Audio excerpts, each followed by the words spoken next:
Welcome to the channel Curated Summaries, where we condense knowledge for you and choose the best for you.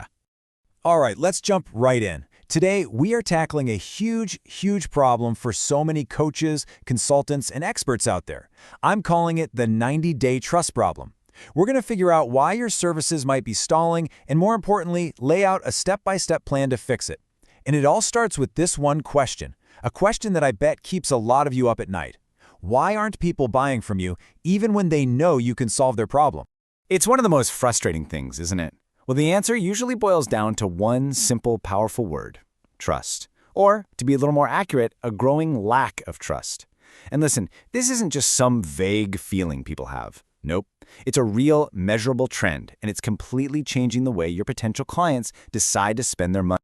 So here's the game plan for today. First, we're going to look at the actual data behind what I call the widening trust gap. Then, and this part is absolutely critical, we're going to break your audience down into 4 different types of customers. Once you see that, we'll roll out 4 specific strategies, one by one, designed to build that trust and finally start getting you the sales you should have. Sound good? Let's do it. Okay, Section 1, the widening trust gap. This is where we get into the nitty-gritty. This isn't just about a general vibe of distrust online. We're talking about a real problem of time and confidence that you have to understand to succeed. Now check this out. This is the hard data. A major study showed that in 2024, it took about 60 days, 2 whole months, for someone to do their research and finally trust an expert enough to buy from them. But just 1 year later, that period shot up by a whopping 50% to 90 days. Think about that. That means you have to work longer and build that relationship for an entire extra month just to get to the same point. So why is this happening? Well, it's kind of like a perfect storm. For starters, online competition is just exploding. Plus, more and more people have been burned by scams or bad experiences, so they're naturally way more cautious. And you layer on top of that some shaky economic conditions, well, it means people are gripping their wallets a lot tighter. The key takeaway here isn't that you're doing something wrong, it's that the game has changed and we have to adapt our strategy to win. And that brings us to the core idea for solving this whole thing. You've got to understand that you are not talking to just one audience. You're actually talking to 4 very different types of customers, and each one needs to be approached in a totally different way. Let's break them down real quick. First, you've got the unaware. They have no clue who you are. Simple. Then there's the aware. Okay, they've seen you around, you're on their radar. Next up, and this is a big group, are the trusting but unready. They believe you're the real deal, but for whatever reason, they're just not ready to buy. And finally, the gold mine, the ready to buy.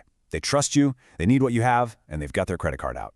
The whole secret is to stop talking to all of them at once and start creating a specific path for each.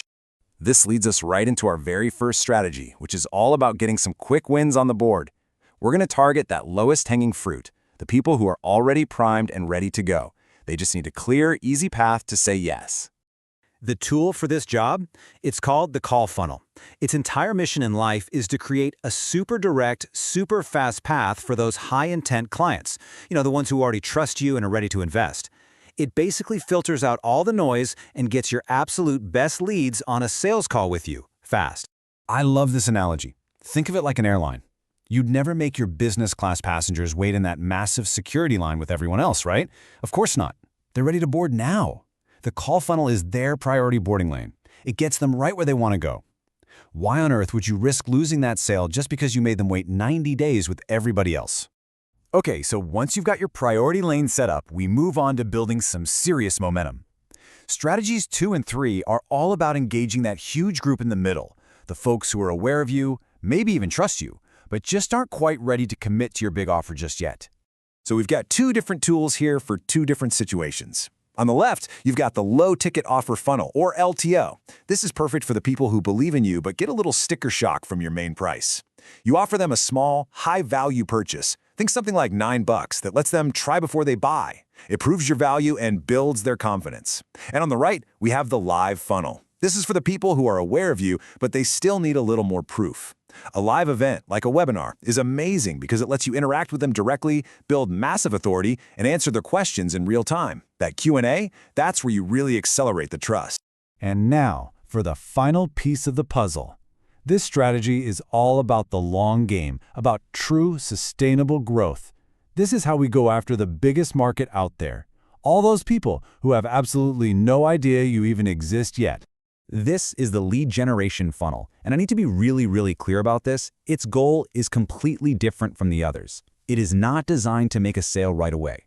Its one and only job is to make the unaware aware of you by giving them something valuable for free. And the process is so simple but so powerful. Step 1, you offer something genuinely helpful for free, a guide, a checklist, a little tool. Step 2, in exchange for that free value, they join your email list or maybe a private community. And boom, step 3, you now have a direct line to them. You can nurture that relationship, build trust over the long haul, and then when the time is right, guide them into one of your other funnels. This is how you build a business that lasts. So as we wrap this up, I really want you to ask yourself this question. Looking back at these 4 types of customers, which one are you ignoring right now? Because I guarantee you the answer to that question is where you'll find your next big breakthrough.